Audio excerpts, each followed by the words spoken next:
અકાર્યા ચરણે ક્વાપી જાતે સ્વસ્ય પરસ્ય વા અંગચ્છેદો ન કર્તવ્યઃ શસ્ત્રાદ્યૈશ્ચ ક્રુધાપી વા. મહારાજ આ શિક્ષાપત્રીનો 16મો શ્લોક તેને લગતા કહે છે કે મારા આશ્રિતો હોય તેમણે પોતા વતે ક્યારેક અયોગ્ય આચરણ થઈ ગયેલું હોય કે કોઈ બીજા વતે અયોગ્ય આચરણ ક્યારેક થઈ ગયેલું હોય તો શસ્ત્રાદિકે કરીને પોતાના અંગનું તથા બીજાના અંગનું છેદન કરવું નહીં. એ જ રીતે મહારાજ કહે છે કે ક્રોધે કરીને પણ ક્યારે પોતાના અંગનું તથા બીજાના અંગનું છેદન કરવું નહીં. શતાનંદ સ્વામી આ 16મા શ્લોકની વ્યાખ્યા કરતાં સમજાવે છે કે મહારાજે કહ્યું કે કોઈ જીવ પ્રાણી માત્રને હિંસા કરવી નહીં. તો શતાનંદ સ્વામી કહે છે જેમ કોઈ પણ પ્રાણીઓની હિંસા કરવી નહીં એ જ રીતે કોઈ પણ પ્રાણીઓના અંગનું છેદન પણ કરવું નહીં. શતાનંદ સ્વામી વિવરણ કરતાં સમજાવે છે કે ક્યારેક લોક અને શાસ્ત્રમાં નિષેધ કરેલા એવા પાપ કર્મનું આચરણ પોતાથી થઈ ગયું હોય અથવા તો બીજાથી થઈ ગયું હોય તો શસ્ત્રાદિકે કરીને પોતાના અંગનું તથા બીજાના અંગનું છેદન કરવું નહીં. એટલે તલવાર, છરી, હજાયો એ આદિક શસ્ત્રો વળી કરીને પોતાના અંગનું અથવા તો પોતાનો અપરાધ કરનાર કોઈ સ્ત્રી હોય, પુરુષ હોય, પશુ હોય કે પક્ષી હોય એ આદિક બીજાના અંગનું પણ છેદન કરવું નહીં.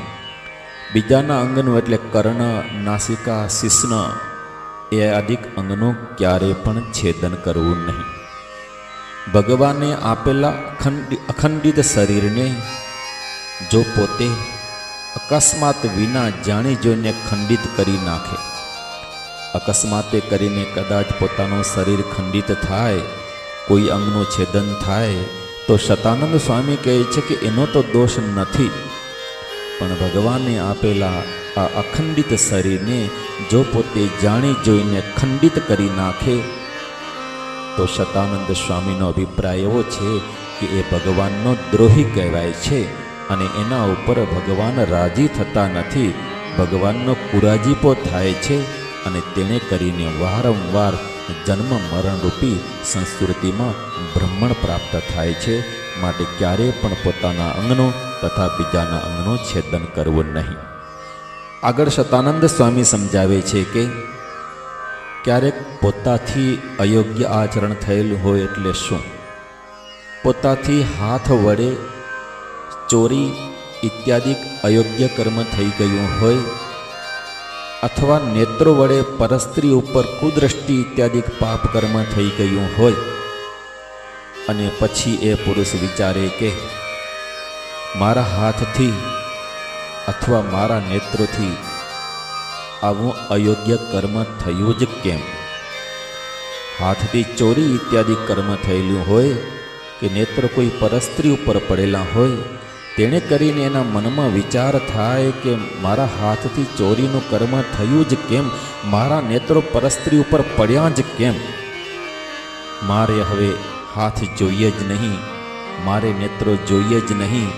આમ આવેશમાં આવીને જો હાથને કાપી નાખે કે નેત્રોને ફોડી નાખે તો શતાનંદ સ્વામી કહે છે કે એમ કરવાથી કોઈ જાતનો ફાયદો થતો નથી. હૃદયમાં રહેલા જે કામાદિકના વેગો છે એ વેગો પણ એમ કરવાથી કંઈ દૂર થઈ જતા નથી. અને આ રીતે અંગોને કાપી નાખવાથી એ પુરુષ જીતેન્દ્રિય પણ કહેવાતો નથી, એ પુરુષ સંયમી પણ કહેવાતો નથી. આ રીતે અંગો કાપી નાખવાથી શાસ્ત્રોમાં એને કોઈ પણ મહત્વ આપેલું નથી. કારણ કે સર્વે ઇન્દ્રિયોનો નાયક મન છે. મન છે એ સર્વે ઇન્દ્રિયોનો નિયંતા છે. આ શરીરની અંદર રહેલા અંગો છે કે ઇન્દ્રિયો છે એ મન દ્વારા જ પ્રવર્તે છે. જેમ કોઈ ગાડી હોય, એ ગાડી તો જડ છે, પણ ગાડી જો ક્યાંક અથડાય, એક્સિડન્ટ થાય, અકસ્માત થાય, તો એમાં વાંક તો એના ડ્રાઈવરનો હોય છે. ગાડીને ચલાવનારો જે ડ્રાઈવર તેનો જ વાંક હોય છે. ગાડી તો એક જડ વસ્તુ છે, એમાં ગાડીનો કોઈ પણ વાંક નથી. તેમ ઇન્દ્રિયોનો નેતા, ઇન્દ્રિયોનો નાયક, ઇન્દ્રિયોને ચલાવનાર એક મન છે. ઇન્દ્રિયોને પ્રેરણા આપનાર મન છે અને મનને પ્રેરણા આપનારી બુદ્ધિ છે. બુદ્ધિ જેવો નિશ્ચય કરે એ પ્રમાણે મન ઇન્દ્રિયોને અને શરીરને પ્રવર્તાવે છે. આપણું શરીર જે ડગે એ મનને કારણે જ ડગે છે. આપણું શરીર એક જગ્યાએથી બીજી જગ્યાએ ઉઠીને જાય એ મનને કારણે જ જાય છે. મન લઈ જાય છે. મન સંકલ્પ કરે પછી જ શરીર ઊભું થાય અને બીજી જગ્યાએ જાય છે. તો શરીરની પ્રવૃત્તિ મન દ્વારા જ થાય છે. ઇન્દ્રિયોની પ્રવૃત્તિ છે એ પણ મન દ્વારા જ થાય છે અને મનને પ્રેરણા આપનાર અંદર રહેલી બુદ્ધિ છે. તો શતાનંદ સ્વામી કહે છે કે ઇન્દ્રિયોને છેદી નાખવાથી કોઈ અર્થ સિદ્ધ થતો નથી, કારણ કે આમાં ઇન્દ્રિયોનો કોઈ વાંક નથી. વાંક અંદર બેઠેલા મનનો છે. શતાનંદ સ્વામી કહે છે કે સાત્વિક વાતાવરણમાં રહી કરી અને સાત્વિક કર્મથી ભગવાનનું ભજન કરી, ભગવાનનું ધ્યાન કરીને જો બુદ્ધિને સાત્વિક બનાવેલી હોય તો જ મન અને ઇન્દ્રિયો ઉપર કાબુ આવી શકે છે. કારણ કે બુદ્ધિ સાત્વિક હોય તો બુદ્ધિ સારા વિચારો કરે અને મનને સારી રીતે પ્રવૃત્ત કરે, સારી રીતે પ્રેરણા આપે અને મન સદમાર્ગે જાય. તો શતાનંદ સ્વામીનો અભિપ્રાય છે કે એમાં ઇન્દ્રિયોનો કોઈ વાંક નથી, શરીરનો કોઈ વાંક નથી. વાંક તો એક મનનો છે. તો બુદ્ધિને જો શુદ્ધ સાત્વિક કરેલી હોય તો ઓટોમેટિક મન નિયમમાં આવે અને મનને જો નિયમમાં આવે તો કોઈ પણ અયોગ્ય કર્મ થતું જ નથી. જ્યાં સુધી મન નિયમન ન હોય ત્યારે જ અયોગ્ય કર્મ થાય છે. પણ મન જો સંપૂર્ણ નિયમમાં આવી ગયું પછી એ પુરુષ ક્યારે પણ કુમાર્ગે જઈ શકતો જ નથી. તો શતાનંદ સ્વામી કહે છે કે પુરુષ જો મનને નિયમ કરી લે તો ઇન્દ્રિયો ઉપર આપોઆપ કાબુ આવી જાય છે અને જ્યારે ઇન્દ્રિયો ઉપર કાબુ આવે ત્યારે જ એ પુરુષ જીતેન્દ્રિય કહી શકાય છે. પણ હાથ કાપી નાખવાથી કે નેત્રોને ફોડી નાખવાથી કે બીજા કોઈ અંગોને કાપી નાખવાથી એ પુરુષ ક્યારે પણ જીતેન્દ્રિય કે સંયમી કહેવાતો નથી. એ તો કુકર્મી જ કહેવાય છે, અધર્મી કહેવાય છે.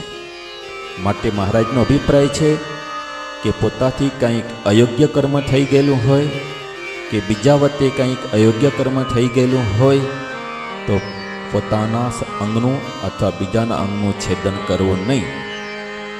એમ છતાં પણ જો ક્યારેક પ્રકૃતિને પરવશ બનીને પોતાથી તથા બીજાથી કંઈક અયોગ્ય આચરણ થઈ ગયું હોય તો શાસ્ત્રને અનુસારે પોતાની શક્તિને અનુસારે પ્રાયશ્ચિત વર્ત પોતે કરવું અથવા બીજા પાસે કરાવવું એ યોગ્ય છે.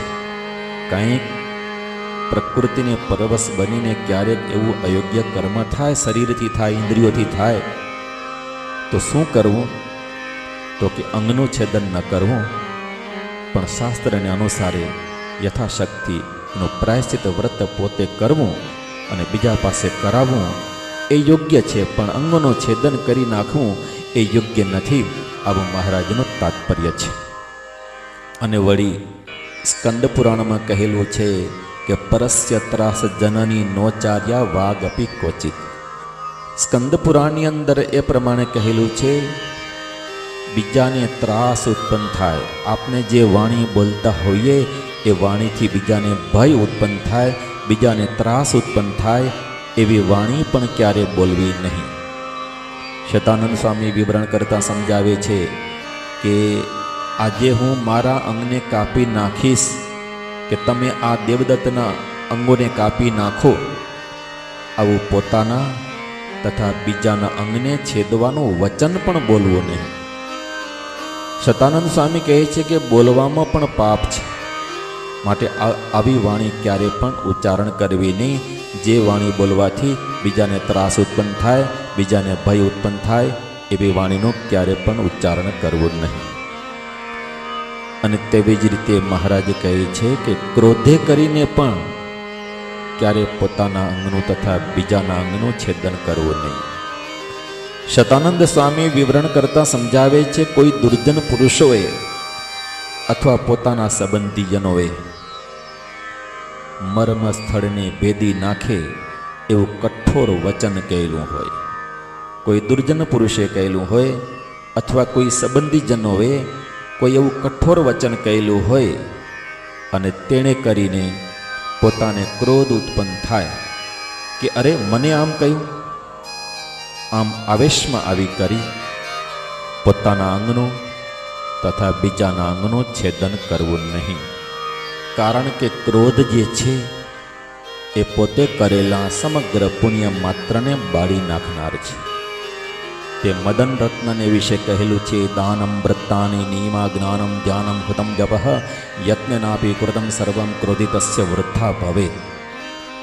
મદન રત્નને વિશે એ પ્રમાણે કહેલું છે કે પોતે દાન કરેલું હોય, વ્રતોનું આચરણ કરેલું હોય, નિયમોનું પાલન કરેલું હોય, જ્ઞાન સંપાદન કરેલું હોય, ધ્યાન કરેલું હોય, હોમ કરેલો હોય, જપ કરેલો હોય, આ બધું પ્રયત્નપૂર્વક કરેલું હોય, પણ જો જરા ક્રોધ ઉત્પન્ન થાય તો ક્રોધી પુરુષનું બધું વૃથા થઈ જાય છે, ભસ્મીભૂત થઈ જાય છે. દ્રષ્ટાંત આપે કે જેમ દારૂ ગોળો પડેલો હોય અને એમાં જરાક જો અગ્નિનો તણખલો પડે તો દારૂનો ગોળો જેમ બળીને ભસ્મીભૂત થઈ જાય છે, એમ આ બધું પ્રયત્નપૂર્વક સંપાદન કરેલું હોય પણ જરાક જો ક્રોધ ઉત્પન્ન થાય તો ક્રોધી પુરુષનું સર્વ વૃથા થઈ જાય છે. માટે મહારાજ કહે છે કે ક્રોધને નિયમ કરી લેવો અને ક્યારેક ક્રોધ ઉત્પન્ન થાય તો ક્રોધે કરીને પણ પોતાના અંગનું તથા બીજાના અંગનું છેદન કરવું નહીં, આવો મહારાજનો અભિપ્રાય છે.